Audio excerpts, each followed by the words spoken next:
Mission Log, a Roddenberry Star Trek podcast. Episode 173. Remember Me.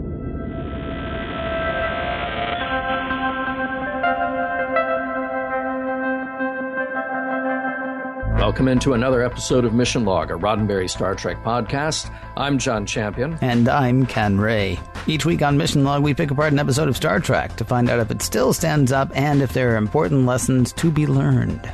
At least that was the mission given to us by Roddenberry. Who? Rod. You know, executive producer, creator of Mission Log.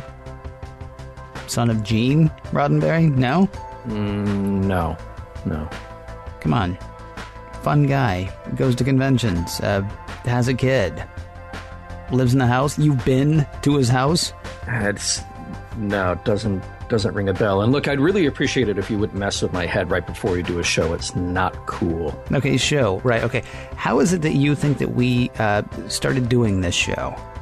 Yeah, it's totally logical. We both like Star Trek. We both do podcasts. And then we decided to do a show. On our own? Mm-hmm. Yeah. All right. This week, Remember Me. Remember who? Remember Me. It's the title of the episode that we're doing. I'm sorry, what's the episode you speak of? All right. I'm going to do contact information. And while I'm doing that, why don't you get ready for trivia? Okay, cool. Who are you and why are you telling me what to do? Yeah. Mission Log Pod is the address to find us on Facebook, Skype, and Twitter. If you'd like to leave us a voicemail, we would love that. You can give us a call, 323-522-5641. Our email address is missionlog@roddenberry.com. Our show website, including discovered documents, is at missionlogpodcast.com. And please do remember, we may use your comments on an upcoming episode of Mission Log. All right, today's episode, Remember Me, was written by Lee Sheldon. Now, Lee was around as a producer for the first 8 episodes of Season 4. He came from a TV background, Charlie's Angels, Quincy, M.E., Cagney, and Lacey. After Star Trek, he moved into the video game industry, where he has been a producer, writer, and occasionally an actor. Now, this story was originally conceived as one of the subplots for Family. We talked about that when we did Family, about how one of the criticisms of that script from Gene Roddenberry was that there wasn't enough sci-fi in the episode. Ultimately, it was decided that this story could stand on its own, as well as the story that became Family.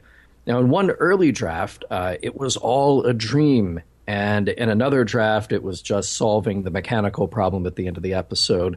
It was only much later that it was decided to bring in the Traveler. Really? Yeah. That's crazy. Yeah, that was not a first choice. Because the Traveler was in, the second or third episode? Yeah, he was in Season 1 early on. Yeah, of Next Gen. And then he's like, oh, this is going to be important. And then nothing for a very long time. Well, Michael Piller was the one who figured that he wanted to bring the Traveler back, and but the script had already gone through so many drafts before he kind of said it, like, oh, yeah, it's obvious we should have the Traveler come back for this. The episode is directed by Cliff Bole, and of course we've talked about Cliff's many contributions many times before. There are more to come. I wanted to point out the special effects here. All of the Starbase effects that we see in this show are from the episode 11001001. They only made a very slight change to the color of the planet below Starbase to differentiate this from the Starbase we saw in that other episode.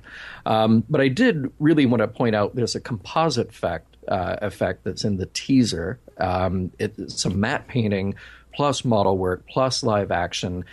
It's just one of those shots that, I paused several times in standard def in HD. Now, in HD, of course, they cleaned it up quite a bit, and there's a bit of sweetening going on. If you take a look, they did things like they added a faint glow to the impulse engines and the warp nacelles. It's a really nice reuse of the effect, but just plussing it a little bit to give it some new life for the HD transfers. And here's a bit of trivia that I think most people know, but still worth pointing out. Gates McFadden did all of her own stunts for this episode. And then she found out she was pregnant shortly thereafter. Yeah. So a very physical episode for her. And it was literally right after this that she found out she was pregnant. And that would be with her son, James, who was born in 1991. And finally, guest stars. Well, as we mentioned, we do get to welcome back Eric Minyuk as the Traveler. We first met him in Where No One Has Gone Before, and we talked about his career shift from acting going into legal practice. And also we have Bill Irwin as Dr. Dalen Quace. Now, Irwin was born in Texas in 1914 and racked up an impressive array of credits until his death in 2010. He is extremely recognizable, and everyone in our audience has no doubt seen him in at least something else. Early credits include live TV and the various Playhouse shows. He moved on to bit parts in I Love Lucy, Wagon Train, Leave It to Beaver, some bigger roles in The Texan, Rawhide, The Andy Griffith Show. He made 4 appearances on The Twilight Zone, including Will the Real Martian Please Stand Up, which kind of borrows a plot element from the 1944 film Lifeboat. And in that Twilight Zone episode, he is paired up with John Hoyt, who played Dr. Boyce in The Cage. Now, later credits include Wild Wild West, The FBI, Gunsmoke, and he appeared in a movie that I've mentioned before that I like, Somewhere in Time. And let's not forget Seinfeld, Suddenly Susan, Mad About You, My Name is Earl, and yes, Moonlighting. So it sounds like we'll be talking about him on at least 3 other podcasts that we do at some point. Yep, you got it. Is it just me, or was the beginning of this episode of Mission Log one click away from the Abbott and Costello who is on first routine? Prologue. Captain's log. Well, wait, strike that. Chief Medical Officer's log. The Enterprise has returned to Starbase, same as the other Starbase, to change out some crew and welcome aboard Beverly Crusher's mentor and old friend, Dr. Dalen Quace. He's the most amiable old chap, and he's returning home after his wife passed away. Too many painful memories of her at his current assignment. The two talk about the passage of time, growing older, losing someone close, small talk. Meanwhile, Wesley is really teeing off Geordi LaForge. More precisely, he's doing some kind of warp field experiment, and Geordi is done with it. He wants his engines back. Beverly dropped by for a second to say hi, but in an instant as Wesley's experiment fails, there's a quick flash of light and we walked away. Or did she? Well, she's no longer in the room. When we catch up with her, she's going to meet Dr. Quace for breakfast, but he's not in his quarters. In fact, the computer informs her that there is no Dr. Dalen Quace aboard the Enterprise.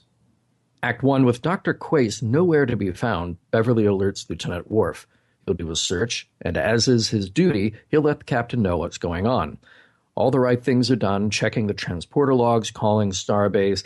Captain Picard stops Beverly, though, a little miffed that he wasn't informed about the arrival of Dr. Quace. She insists that she sent him an email about it weeks ago and got approval. Must have gone into a spam folder. It gets weirder, though. Starbase has no record of Dr. Quace, and Starfleet has no record of Dr. Quace. Beverly insists that she knows him. She interned with him on Delos 4, where you can take the vacation of the future today. He's nowhere to be found. No body, no record. Even Chief O'Brien has no memory of him beaming up. He just remembers Beverly stepping into the transporter room alone, maybe looking a little confused, and said thank you. There was no one else with her. Act 2. Everyone is still pretty much on Beverly's side.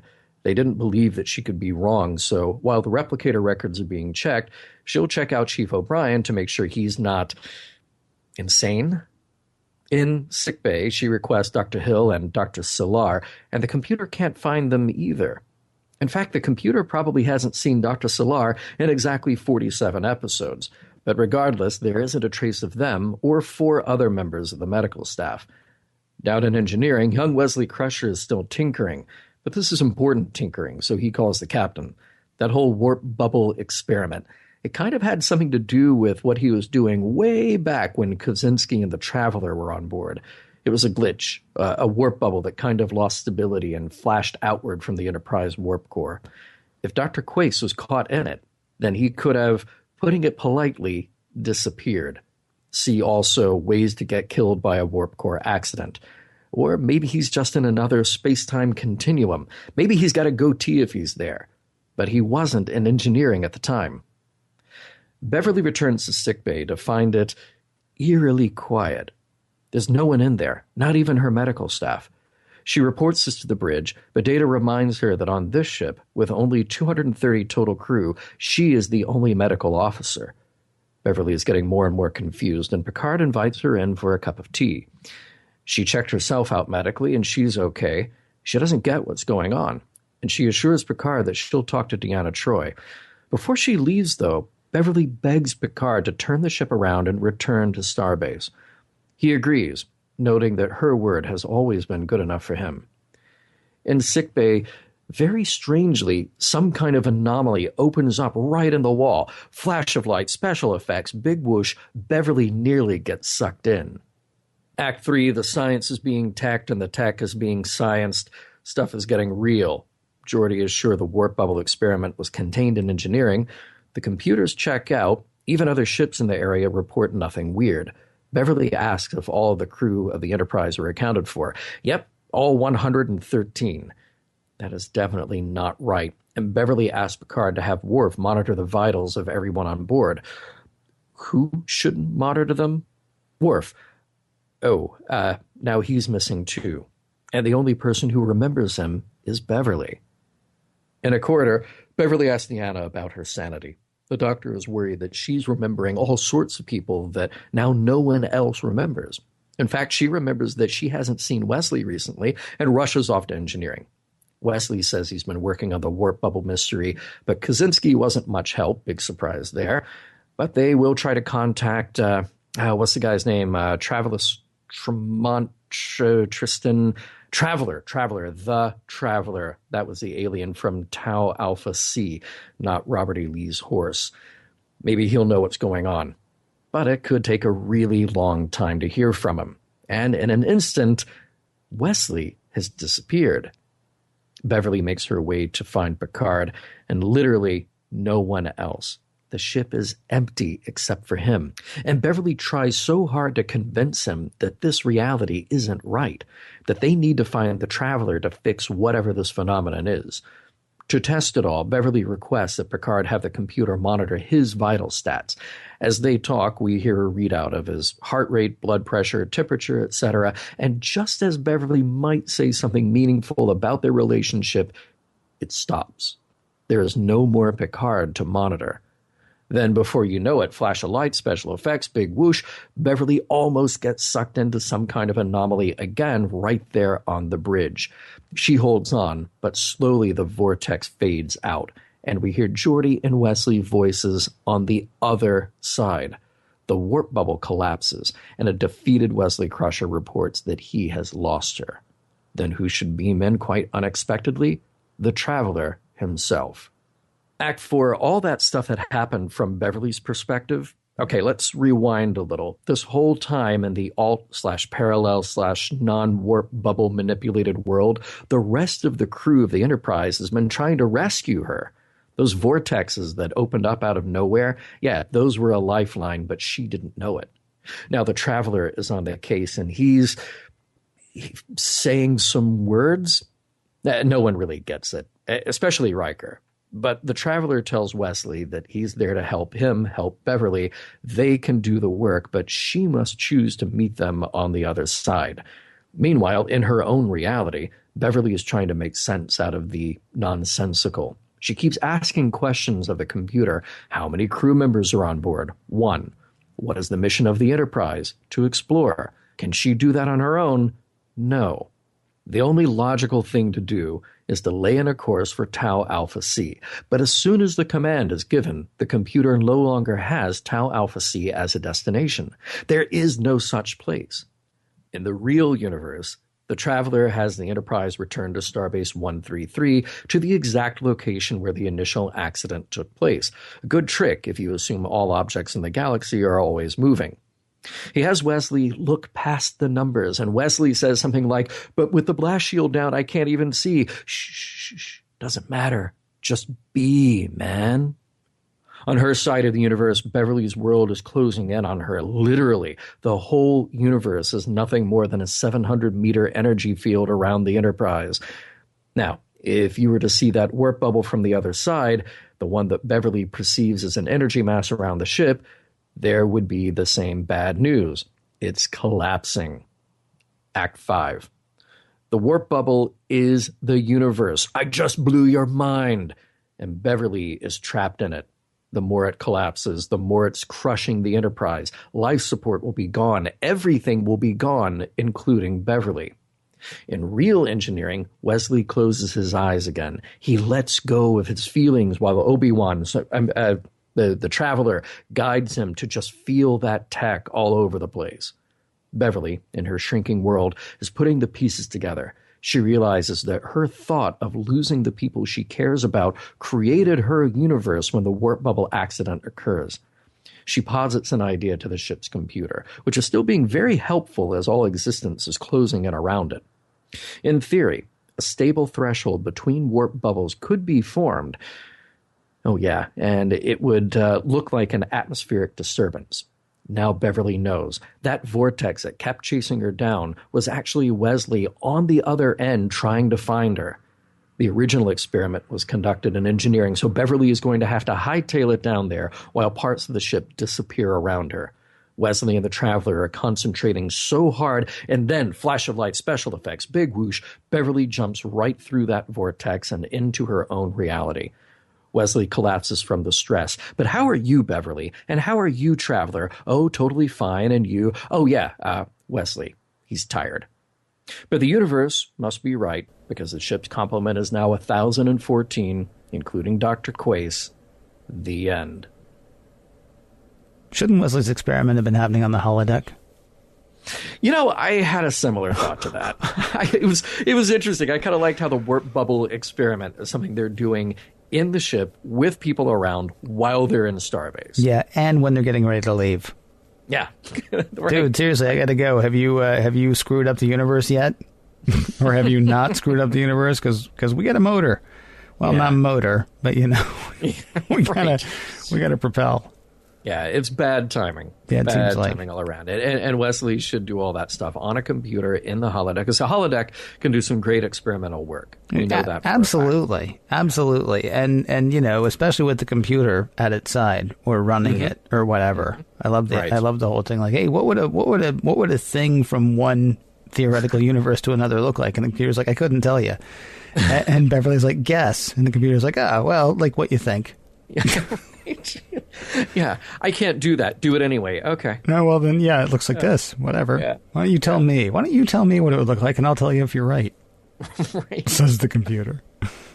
Does everyone on the ship record a log? I think so. I mean, I kind of like it when we hear from someone other than the captain, but I wondered if it's a requirement, like literally. And, after you go through the lesson about eating things you find on a planet, then the next lesson is, okay, every single person from the top down to the janitor, you all have to record a log every day. Well, we have heard the captain's log. We've heard the first officer's log. I want to say we've heard Data do one, but I don't know if that's when he was acting first officer. Oh, yeah. Or if he just keeps one all the time. I don't know that we've heard security officer yet, but I sort of like the idea of like all the way down to, the KP people. It's us. Like, it's us, right? Yeah. KP officer's log supplemental. More dead potatoes.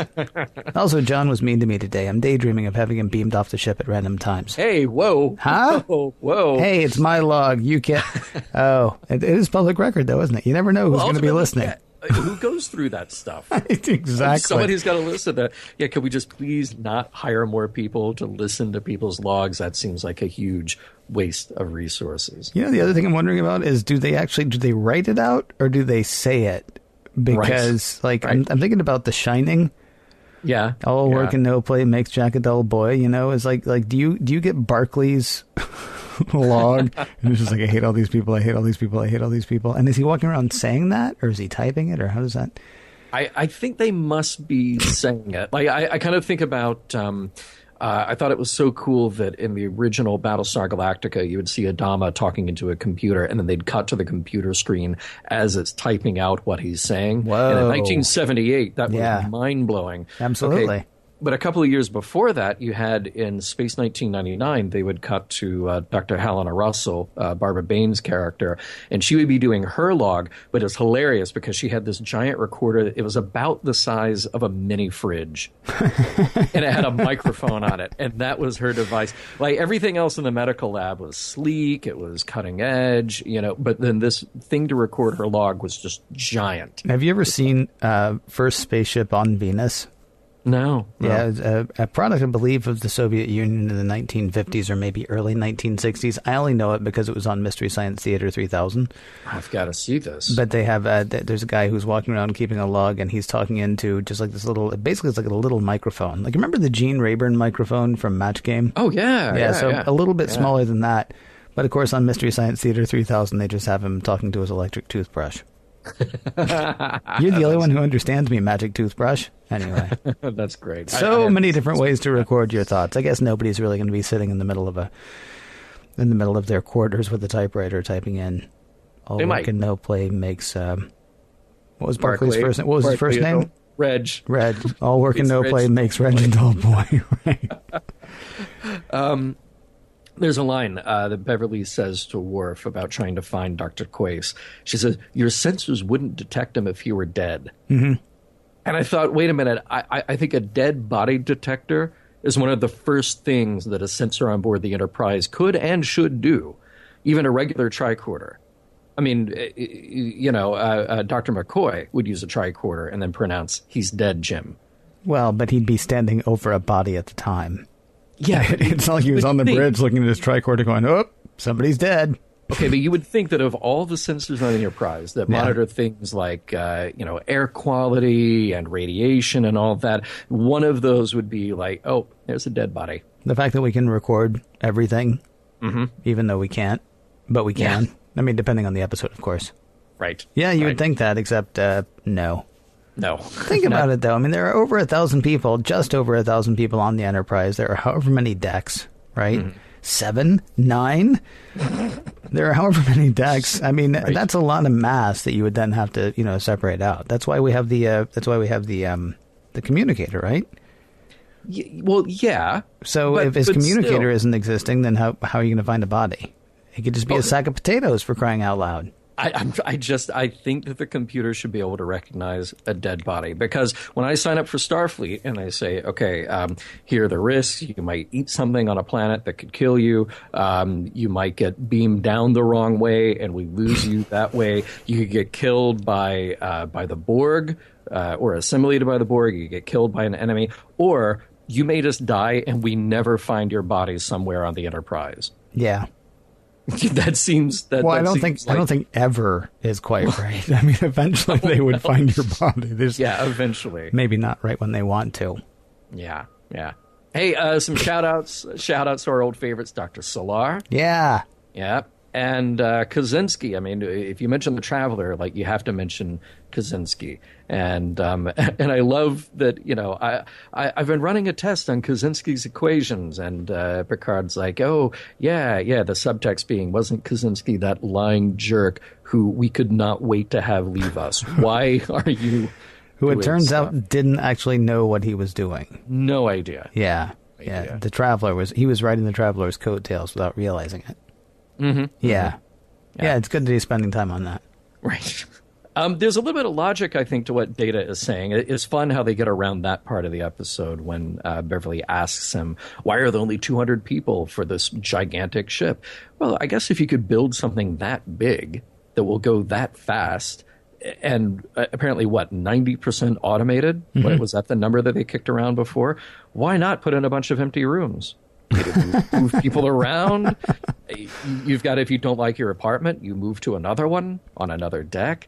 I guess by the time you got to the end of it, though, why would there be so many chairs on the bridge?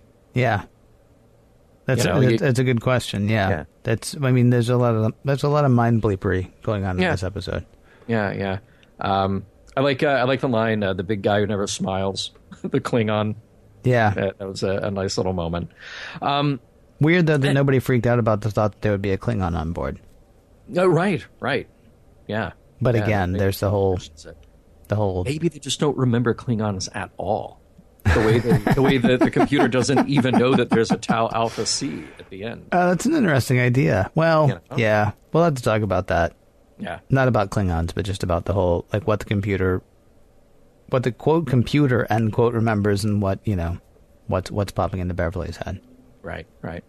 As a stylistic choice, I like how people disappear. Because there is no whoosh, there is no flash of light, there's no fading out from a photograph in 1985. Yeah. They're just gone when Beverly turns her head, and there's no sound effect, nothing. You're just continuing a thought, continuing a sentence, and then boom, they're gone. I thought that was so cool and creepy. Of course, the one exception to that being when Beverly disappears. Right. In the beginning of the episode. Yeah. I mean, that is pretty neat. I like the fact that it was just sort of, it added to the Twilight Zone feel of her whole part of the episode anyway. At the same time, the vortex effect was just amazing, especially, and this is probably the most dramatic that Wesley Crusher has gotten to look on the episode. When the vortex happens on the bridge, and then we're suddenly on the other side of the vortex, and Wesley's standing there, like, completely backlit by, whatever this energy vortex thing is that he's creating to try to get his mom back. Right. Totally awesome. And very weird that you've had this largely non-action episode, and then you suddenly have this, honestly, cinematic shot.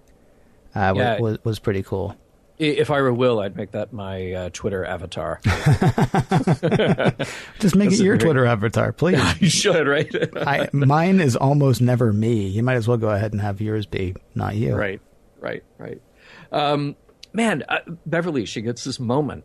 Might not have another chance to tell you, Jean-Luc. Yeah. And then he's gone. Yeah. I wish she'd gone ahead and just told him.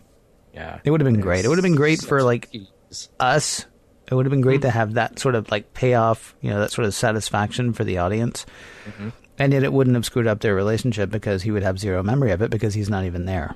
It would have been really neat to actually see that happen, as opposed to, I mean, it becomes a little Dave and Maddie after a while, doesn't it? Mm-hmm. I mentioned it in the recap, the very, the Force kind of feel to this. Yeah, close your eyes, let go. Yeah. But with the blast shield down, I can't see a thing. How am I supposed to fight? Right. Yeah, I mean, there is a little bit of a new hope in here, but really somebody liked Empire Strikes Back a whole lot on this episode, I think. Because, I mean, you say that the Traveler's Ben, he's really Yoda. Concentrate, let go of your conscious self. Beverly is standing there at one point calling to Wes across realities, sort of like Luke and Leia talking across Bespin at the end of Empire Strikes Back. Traveler's got really weird Yoda hands. Oh, he does. Yeah. I mean, sort of like Yoda if he'd been stung by a bee or bitten by a spider or something. There's a moment where he puts his big scary Yoda hand on Wesley's shoulder, and really props to him for not freaking out. Yeah, it's like, hey. I mean, like I say, with the close your eyes thing, I mean, there is a bit of new hope, but actually, I picked up quite a bit. It felt like of Empire in this. So the warp bubble closes at 15 meters a second. That is super fast, and we start to see. By the way, it's a new effect for the HD version. Everything that she's looking out on the monitor when you actually see the bubble is really nicely done. The original effect was much more kind of blocky looking, but they did a nice, more modern rendering of the Enterprise.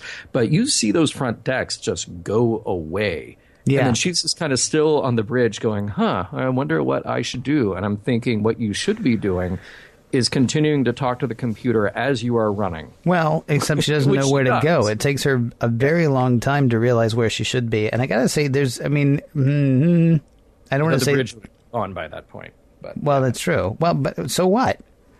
Because where else is she going to go until she knows where it is that she should go? This was one of the most troubling parts of this episode, honestly. So she was in sick bay. Yeah. And the vortex opened. Right. And then she was on the bridge and the vortex opens. But in the end, she has to go to engineering because that's the only place she's going to be able to get back. Right. Was Wes just opening vortices all over the ship from time to time? I mean, were there actually 20 and we just happened to catch the 2? There may have been. Yeah. And I was actually thinking that the size of that warp bubble was so much bigger at that point that they could have had vortices opening up all over the place. But by the time it kept collapsing, you would only have that area left in engineering within just a few meters of where they originally created it. There maybe. Okay, that kind of makes sense. What doesn't make sense is the part where they have to return to the precise position where the warp bubble was formed. Because as you mentioned, and thank you very much for bringing it up in the recap. Sure. We're kind of all moving. Yeah, right. I will never, ever, ever be back to the exact position that I was in, like even a second ago, and neither will you. No. It would be easier to let go of that if they hadn't said the word precise, because, you know, the universe is thought to be expanding. It is at the very least in constant motion. Our bodies, within it are in constant motion. So the planet around Starbase 133 was orbiting, is not precisely where it was, nor is the Starbase. And even if both were exactly where they were, and this was the one thing, I like that you like the composite shot. What is the point of spinning a Starbase that you're sending ships into? Because it's not the ring like on 2001, where that's actually presenting some form of gravity, right? In fact, I would think you would not want to spin that starbase, because aren't you going to have people stuck to the walls of the starbase rather than being able to walk around? So really good luck getting back to that precise position. It's just I know that's a really geeky thing to get hung up on, but if you're going to say precise, well, then really you're calling down that particular brand of geek thunder. Yeah. It cracks me up how everybody ignores Wesley collapsing at the engineering console.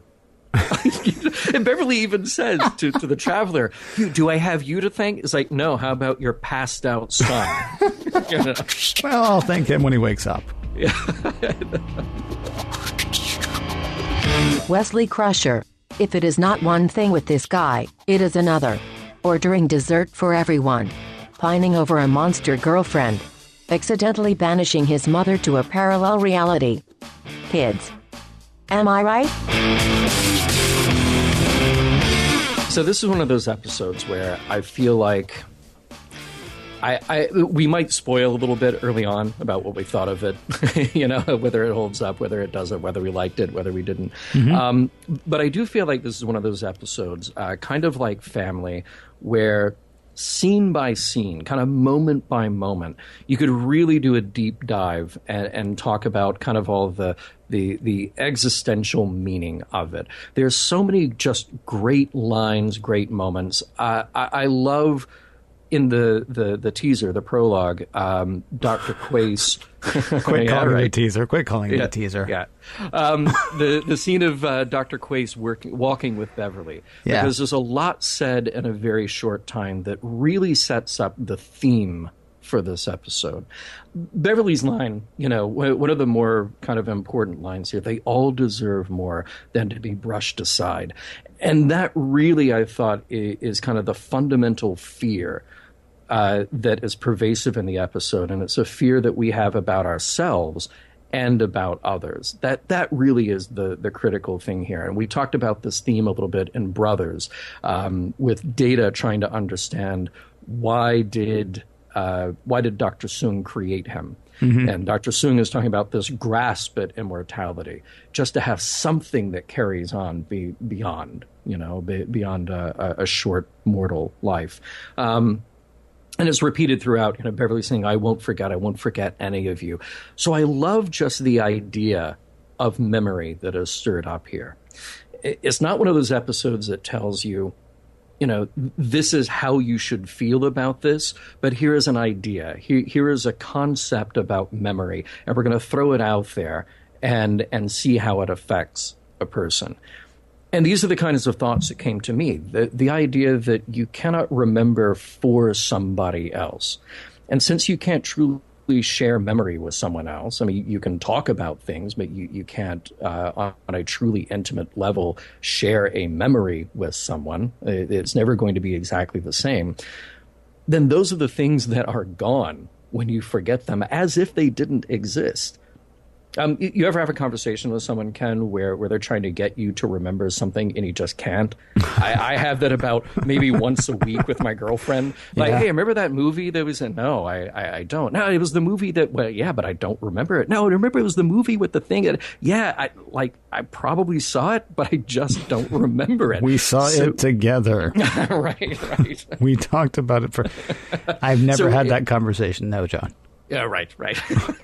but it's as if it didn't exist. For you, it is, maybe to use another Star Trek term, winked out of existence. It's just not there anymore. So then there's a kind of burden.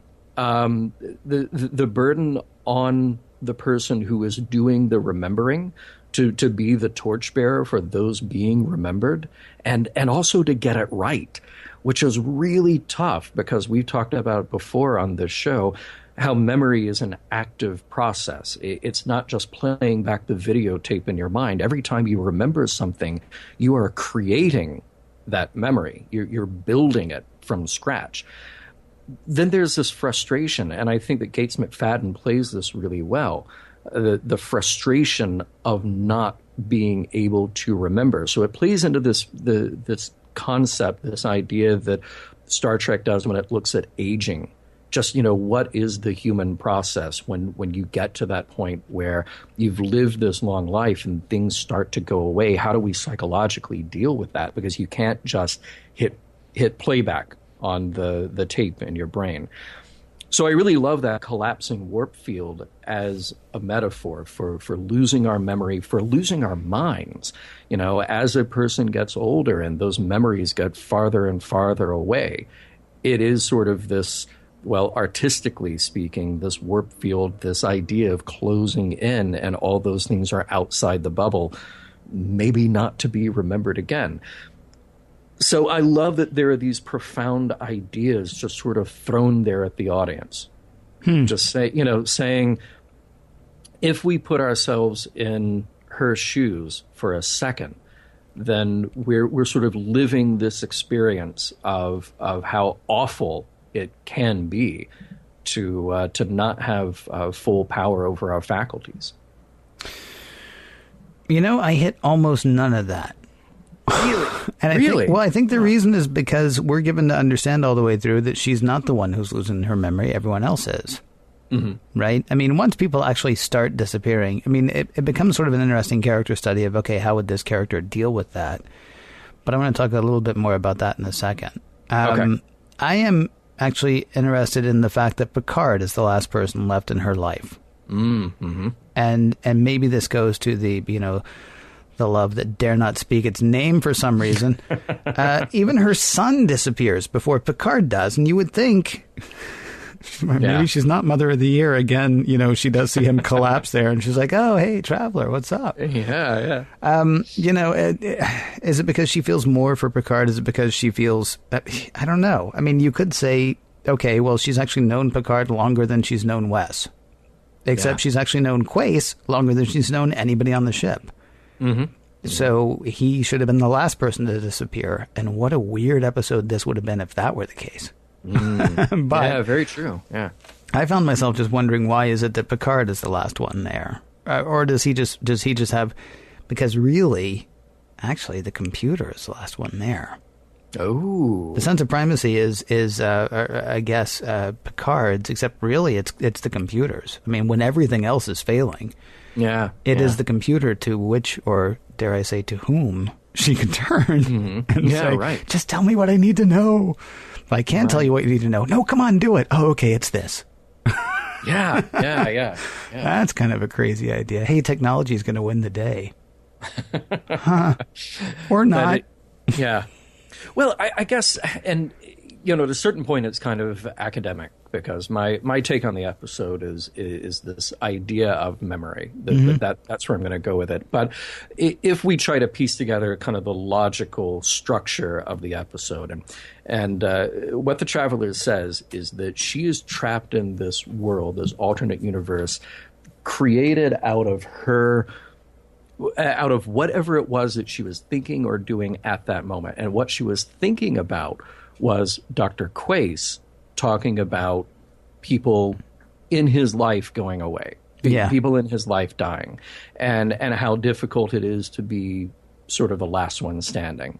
Again, though, I mean, it's so the most important person in Quace's life dies. Yeah. The most important people in Beverly's life stay till the end. Yeah. It might have actually been more Twilight Zone-y, more crazy making if all the important people she knew were gone. Because that's what's happened to Quace at this point, right? Right. The most important person in his life is not there. There's no point in continuing. He's going to go home and die, basically. He's not suicidal or anything like that, but yeah, he's done. His work is done now. Too many memories, too many bad things. He just wants to put that behind him. Mm-hmm. Yeah, although if she's afraid that that's what's going to happen to her, then it makes sense that Picard or Wes would be the last people around, or some of the last people around. Well, and from the very beginning, I feel like there's this comment about the pain of remembering. You know, for Beverly is struggling to try to solve the problem. She's in a different place than Dr. Quace is. But like you said, Dr. Quace has lost his wife, the most important person to him. And everything around him at Starbase reminds him of her. They were there at least for 6 years. Right. And we assume that the things that they brought with them, the things that they worked on, were from a lifetime together. He says it. He says, you know what the worst part of growing old is? So many of the people you've known all your life are gone. And you realize you didn't take time to appreciate them while you still could. You know, you kind of ask yourself at that point, you know, is the pain that he's going through not just that those people are gone, but living with this regret, living with this sadness of, well, there's another one that I didn't get to talk to, another one that I didn't get to talk to. And maybe that leads up to that last scene with Beverly and Picard on the bridge, when she's trying to tell him something, but he's gone in an instant. That reflects back to what Dr. Quace was trying to tell her. See, one of the problems that I had with this, I mean, and I don't want to say I had a problem with the episode, but one of the things that's tough about this episode is that once you know the reveal that she's living in her own private enterprise, you got the song in your head now, don't you? I know. Yeah. All we can do, it seems to me, is analyze her. Now, watching it over again after the first time, I found myself flummoxed by how readily and to what lengths the other members of the crew are willing to go along with her. But then I had to keep reminding myself, oh, well, because there's no one there but her, right? All we really know is Beverly Crusher thinks her friends and coworkers really think a lot of her. And in that moment, she's convinced that she's, going to lose everything. And then I couldn't help, thinking of the rest of the ways that, that could have gone. What if the last person that she'd been talking to was someone discussing immortality? Or mythology, or religion, or sex, or chocolate, or what, right? What if she'd been reading a Dixon Hill novel when she suddenly ends up in her own reality? Would she then, have questioned her own sanity? Because she does not at any point question whether she's crazy. I thought there were 1,000 people on the ship. Oh, there were 230. Oh, there were 113. Okay, well, let's talk to Worf about, Worf. Really? Okay. And everybody is like right there with her because, well, again, you see, that's where I keep getting caught. I'm like, well, of course they do because, she's Beverly and they trust her. Well, no, of course they do because they're not there. It was actually one of my favorite lines. If there's nothing wrong with me, maybe there's something wrong with the universe.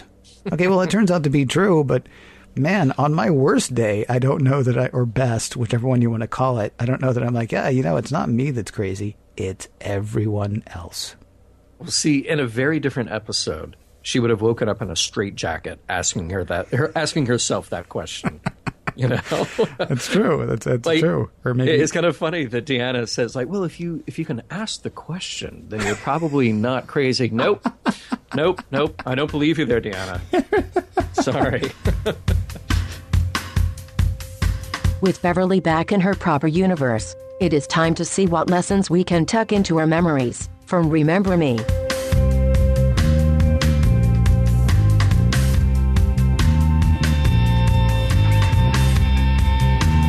Okay, Ken, or whoever you are, if you'd like to remember for us what you remembered of Remember Me, and tell me if you think the episode holds up.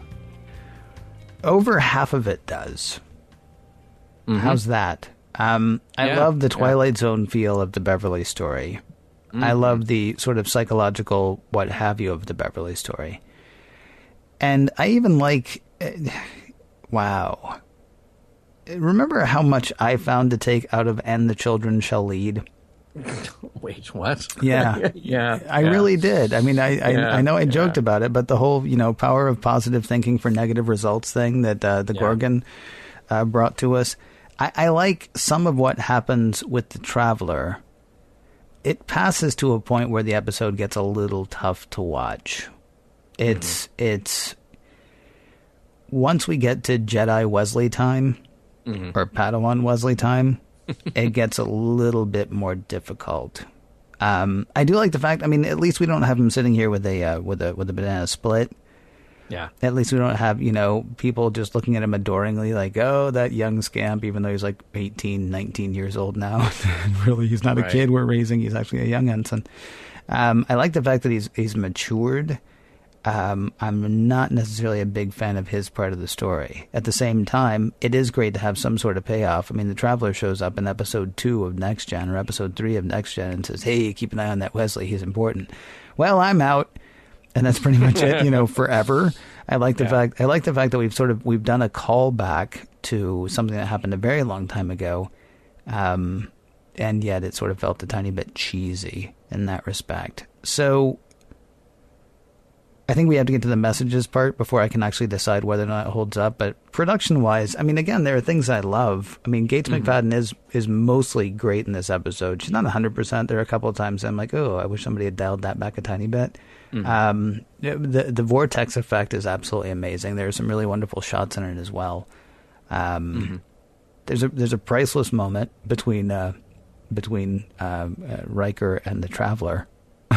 Yes. It's just really. Yes. I kind of like where Riker's coming from on it. Oh, boy, so do I. Yeah, absolutely. But it is. So I'm gonna tentatively say I think it holds up, but maybe I'll decide that more when we get to the messages part. But talk to me about what your thought is on it first. Does this episode hold up as far as you're concerned?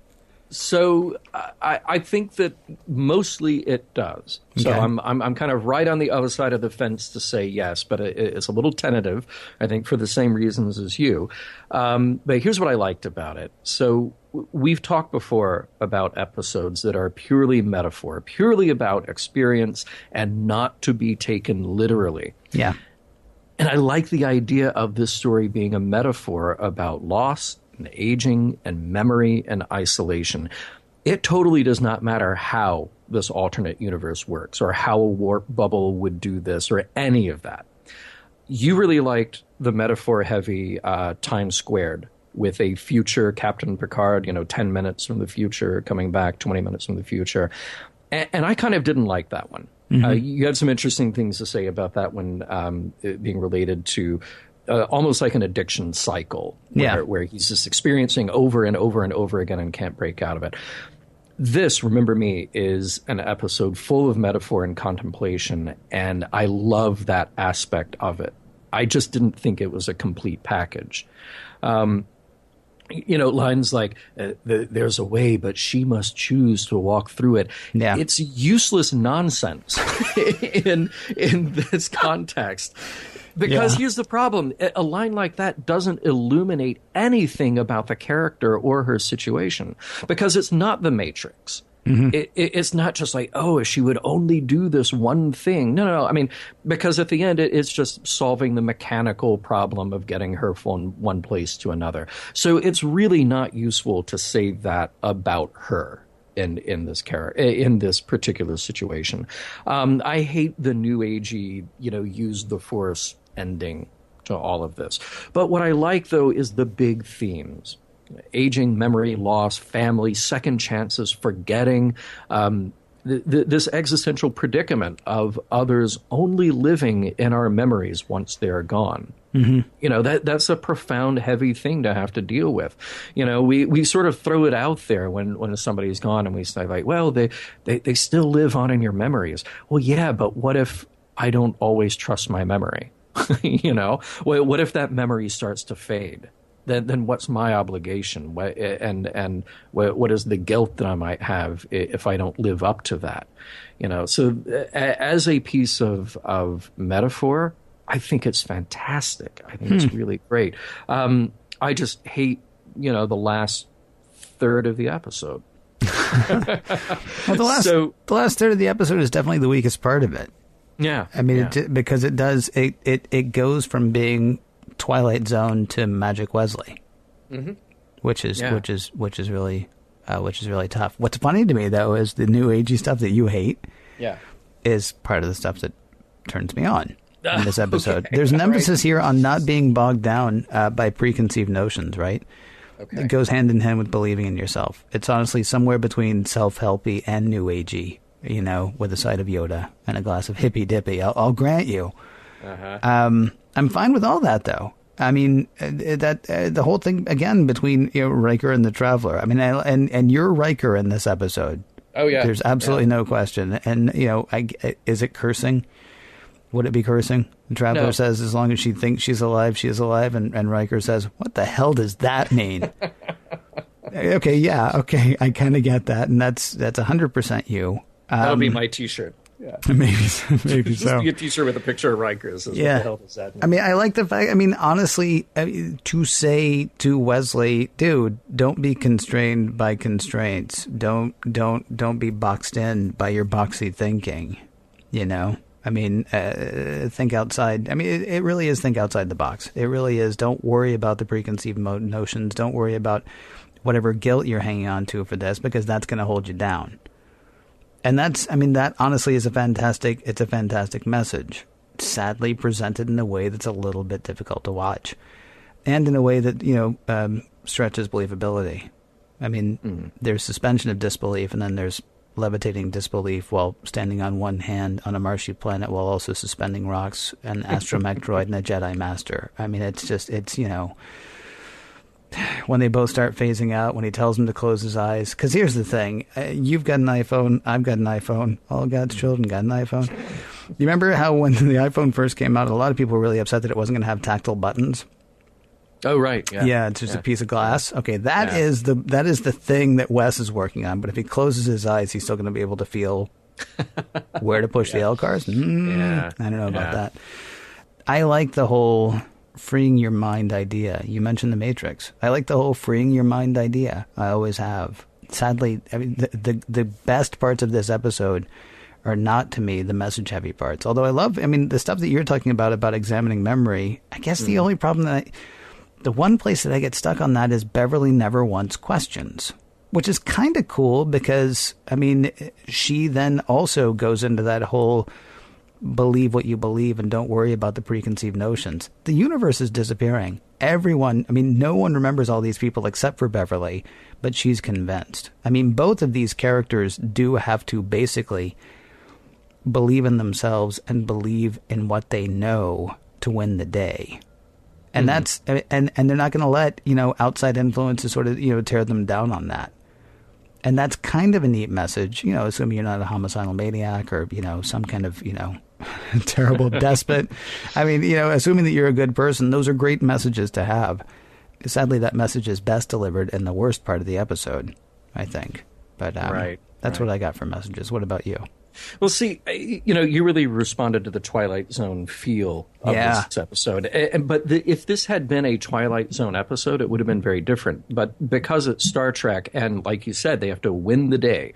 Wesley's got to win the day by just not doing what he would normally do. And Beverly's got to win the day just by getting from point A to point B. Getting from the bridge to engineering. I'm not sure that's... Beverly has to win the day by staying sane. Well, yes. And I guess that's the one thing that I wish had been missing. The only time she questions her sanity is when she's talking to Troy. But she doesn't even question her sanity. She's asking somebody else. Well, who, of course, it turns out is her, but she doesn't know that yet. Right. So, she has to win the day by not letting the outside influences influence her into thinking that she can't do it. Right. Well, yeah, I think that is the fact that there is a neat and tidy way to wrap up this episode Yeah. is where I sort of lose patience with it. Yeah. Because if this had been the Twilight Zone, it just would have been this experience, just this treatise on here is what it feels like when memory happens, but you don't quite get it, and maybe it's failing you. Mm-hmm. And it would have left you with that uneasy, unsettling feeling.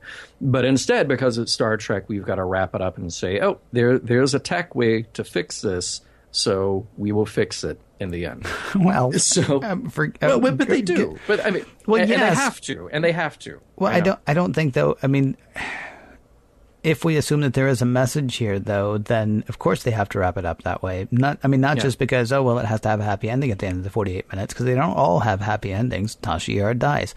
Captain Picard can't drink his tea.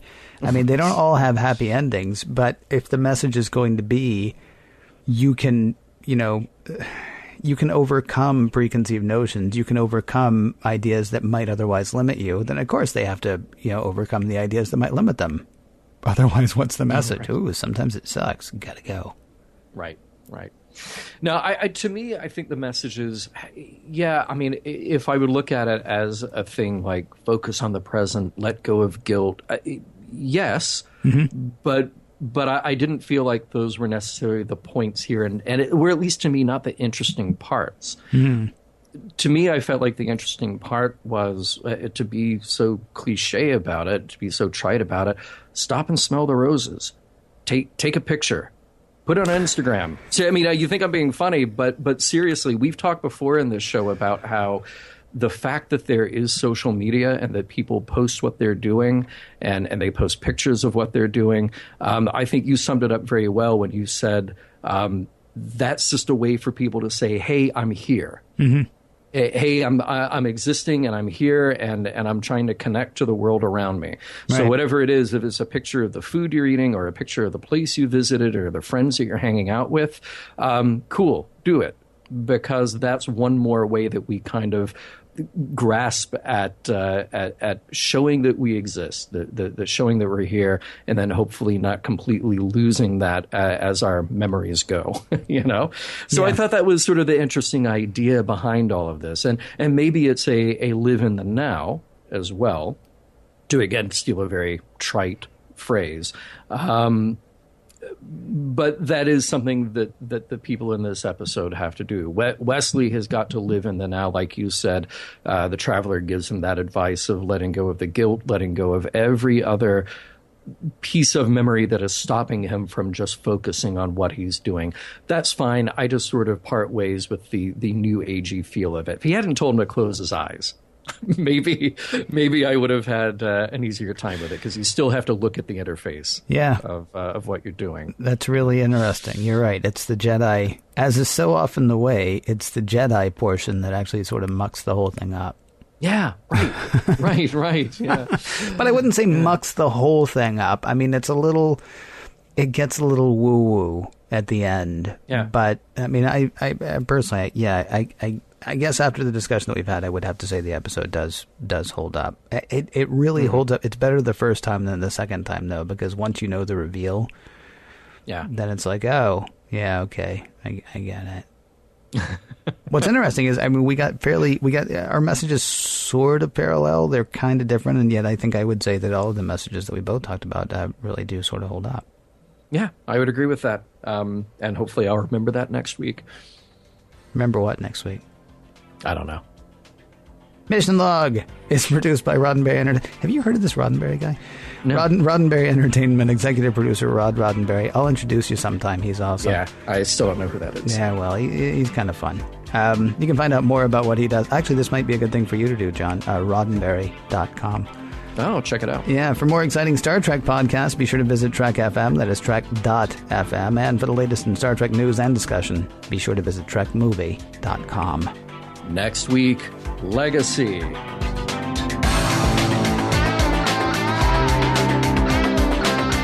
Some of the music for Mission Log provided by Warp 11, online at warp11.com, and from the album Messages by Key Theory, free to download at kitheory.com.